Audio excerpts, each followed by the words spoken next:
Welcome back, my card making friends. Do you find it difficult to mix and match your stamp sets so that they look like they actually coordinate?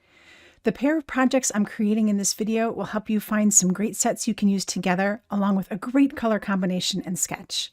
Welcome to Sketch Starters with Nicole.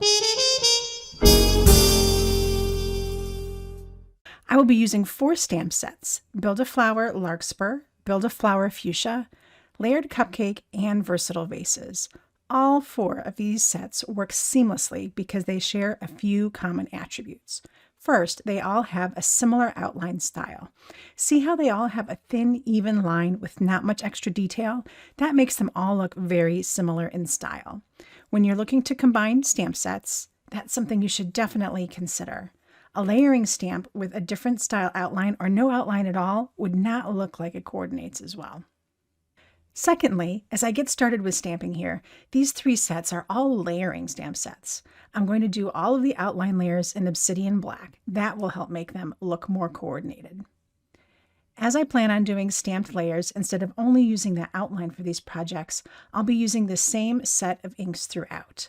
This is a color combo I've been using all month: Ruby Red, Coral Bliss, Sunkissed, and Lagoon. Be sure to check out the link above to see more projects with this combo. I started the first layer of the Larkspur with Sunkissed and did the leaf image in Lagoon. The leaf color might seem like an unusual choice, but as you watch, you'll see how I add extra depth with an interesting technique. The second layer on the flower is Coral Bliss, and the second layer on the leaves is Sunkissed. Both of these colors are going to melt into the first layer to create a new color. The flower was going to take on an orangey look, and the leaves will turn more green. Moving into the next layer for the flower, I'm using Ruby Red, which will add a nice depth to the petals. On the leaves, I'm using the same detail layer to stamp Lagoon over the Sunkissed. This is going to make the Lagoon look darker. It's going to give those leaves some final depth and really make it look a bit more botanical. So there's going to be this darker shade of green around the edges. See how that looks? It is just really, really a nice look. There are a few more layers to go on the flower image. This is the final detail layer on the outside of the Larkspur. I'm using Lagoon for this one as it's a contrasting color to Ruby Red. That means that it falls on the opposite side of the color wheel and will mute that Ruby Red that it covers, creating some gorgeous shadows. Since I wanted to limit myself to the 4 colors in my monthly color combo, I decided to add Sunkissed to the center image and then finish it up with Obsidian Black for the stamen detail layer. These flowers are now complete and can be die cut. Since I'm mixing and matching, I need to keep on stamping images. I'm moving on to the Build-A-Flower Fuchsia here, and I'm doing the outlines again in Obsidian Black. I will then progress through the various layers using similar combos like I did with the Larkspur images. To get some contrast between the 2 parts of the fuchsia, I'll start with darker colors, first stamping in Coral Bliss. This next layer here is in Ruby Red. And then I'm going to finish again with Lagoon to get those nice dark details. All the while, I did the same Lagoon, Sunkissed Lagoon process on the leaves. For the lighter inside of the fuchsia, I will focus on Sunkissed and Coral Bliss to create a lighter area. So this first layer here was the Sunkissed, and then I'll move into Coral Bliss. I'm going to end with the stamen and Sunkissed, and now these are ready to be die cut. For the last images, I'm moving away from florals and popping in a cupcake from the Layered Cupcake stamp set. Once again, the outline is in Obsidian Black. I wanted to create a nice teal cupcake wrapper, so for the first layer, I'm using Lagoon, but I'll stamp it off on a Post-it first so I can get a lighter shade of the hue. Then for this detail layer here, I'm using full strength Lagoon. So I'm going to get a nice darker detail area without any effort. Moving on to the cake layer, we're going with a classic yellow cake, and Sunkissed is just the perfect color to create that yellow cake look. To complete the frosting, I'll employ that same 2nd generation stamping technique with Coral Bliss on that background stamp, stamping it off first on a Post-it and then going ahead and putting that on the stamped image. The next layer in full strength Coral Bliss is going to add just a hint of depth, coral on coral. It looks really nice. Then the final frosting layer is going to be in ruby red.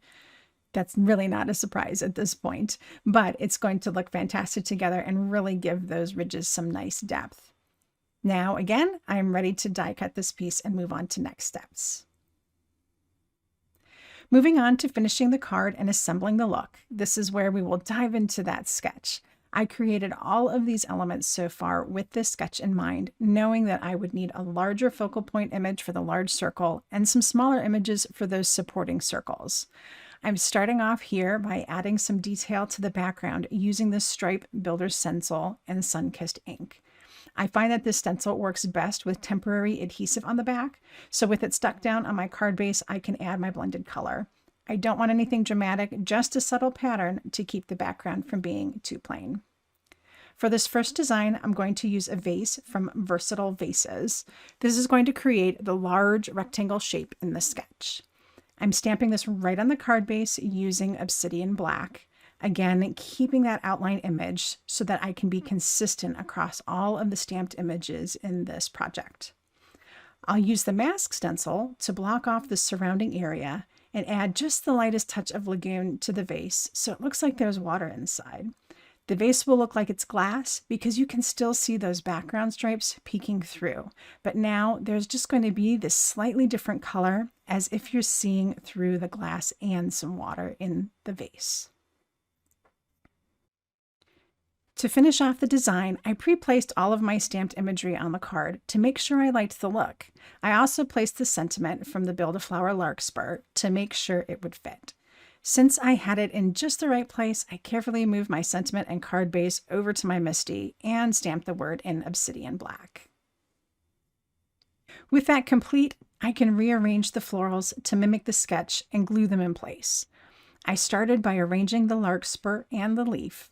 These elements signify the large circle and the first smaller circle next to it. I want to add some layering here, so after the larkspur element is glued together, I placed the fuchsia so I could eyeball exactly where it was going to end up, and then I just glued it down directly to the card base. The fuchsia is going to get popped up here with some adhesive foam squares. To finish off the circular elements, I added in the small fuchsia and leaf to the bottom of the vase, gluing them directly to the card base. I put them at a slightly jaunty angle so it kind of looks like the fuchsia has fallen out of the vase. I had one more element to add in, which was the smaller horizontal rectangle. I chose to use the remainder of the sentiment to finish off the design. It's popped up with some more foam strips and really finishes off this card. Are you enjoying this project? Don't forget to subscribe to this channel and click the bell for notifications. I was really excited to move on to the second take on the sketch. When I created these sketches, I remember mentioning that I wanted to do something that mimicked a cake plate. So now is my chance. After considering a few options, I realized in looking at the sentiments from the layered cupcake that I could combine the happy birthday sentiment with the life is better with cupcakes sentiment to create a cake stand. I have those sentiments all lined up here and a panel in my MISTI with those same stripes from the Stripe Builder Stencil. So once I had that stamped, I added a fun foam panel to the back of that layer and adhered it to the card base. I like to use foam panels like this, especially when I'm working with a large piece. This helps keep the layer from sagging in any area and is a lot easier to apply than a whole bunch of those individual foam squares or strips. Now to layer the stamped elements to mimic the sketch. The sentiment covers the two rectangular elements, so I'm down to the circles. This large circle is created by the cupcake, so I place that down first. We're starting to get some elements on top of our cake plate. I had a fuchsia that I had stamped off on a smaller piece, and it had this cut-off edge to it, and that got me thinking. So this worked out pretty well, as I could place it so it looked like it was kind of sitting on a plate where you could only see a part of the flower. I added in some leaves behind to finish off the rest of those circular elements. So don't be concerned about 3 elements needing to be 3 discrete circular looking items. By combining the leaves into the fuchsia, I think that really covers the concept of those circular elements. I have a fuchsia bud and a little leaf at the bottom that I'm going to add as the last circular element. Very similar to what I did on the first one where it looked like it was falling off of the vase. This one looks like this little bud has perhaps fallen off of the cake stand, or perhaps it was placed there on purpose just to give a little bit more fun detailing. I decided that I needed to add in a last simple but pivotal element. I used my T-square and a fine liner pen to add in some lines between the two parts of the sentiment. I think this helps to create a more defined look for the cake plate. What do you think? And with that, I have 2 completed cards that used a variety of stamps to create a cohesive look. Remember the tips that I shared.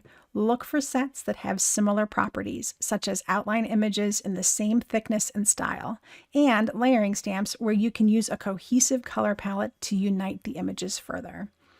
Now that you've seen these tips in action, I'd love to know what Altenew stamp sets you think would pair nicely. Share your ideas in a comment below. Don't forget to tag at Altenew LLC and me at Pixel Maven's Retreat when you use the sketch for your projects. I just love to see all the different interpretations you come up with. I'll be back soon with more inspiration and more sketches, but until next time, happy crafting.